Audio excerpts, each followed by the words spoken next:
The timeless self. When dreams whisper the truth. I was reflecting the other day on something that quietly shook me. What if our dreams, those vivid flashes of surreal beauty, confusion, desire, and memory, are not illusions at all, but glimpses into our most authentic selves? And what if our subconscious thoughts are more real than the waking life we navigate every day? Our bodies, in all their complexity, may be nothing more than vehicles, containers that carry us from birth to death. They limit us, ground us, define our external form.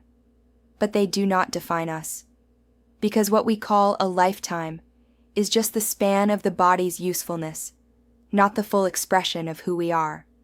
There is no age on the subconscious, no wrinkles on the imagination, no death sentence on thought. That part of us, the part that dreams, wonders, imagines, is eternal. It's no accident that when we sleep, we are transported. Our bodies stay still, tethered to the bed, but our dreams roam freely.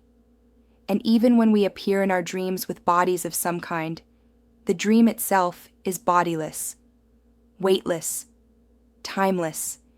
It floats outside the constructs of gravity, space, and even logic. Why? Because it's not tied to the flesh, it's tied to being.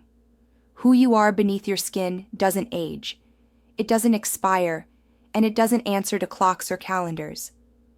That's why our imagination and subconscious realities persist throughout our lives. Even if they become buried beneath deadlines, bills, obligations, pain, and disappointment, they're still alive and pulsing in the deep. Sometimes we feel disconnected from ourselves, like we've lost something we can't name. That's often because the conscious mind, so busy with the business of real life, has overpowered the subconscious, the quiet whisperer that knows who we are without being told. But even when we suppress it, that internal world doesn't disappear.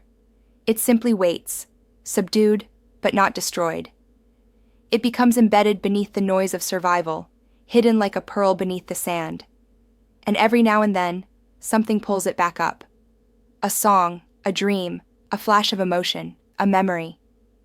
You feel it swell in your chest like a familiar stranger. That's not just nostalgia. That's you, the unfiltered you, saying, I'm still here. And yet this timeless, ageless part of us can also conflict with the reality we live in. That tension between what we dream and what we face can create emotional chaos, because imagination will not be denied. It will not die quietly.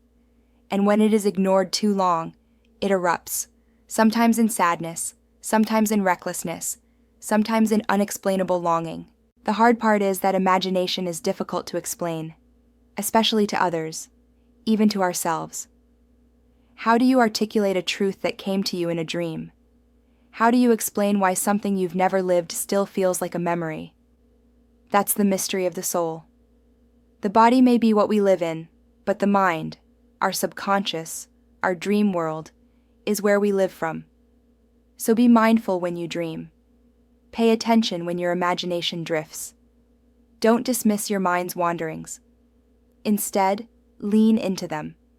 They are echoes of your deeper truth, reminders that you are more than what your job title says, more than what your mirror shows, more than what time has tried to take from you. You are ageless, and the realest parts of you may be the ones you keep trying to forget. Life application.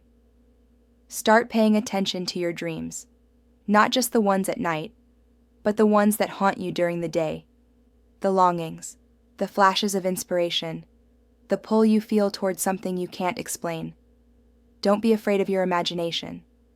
That wildness inside you is not foolishness. It's wisdom in disguise.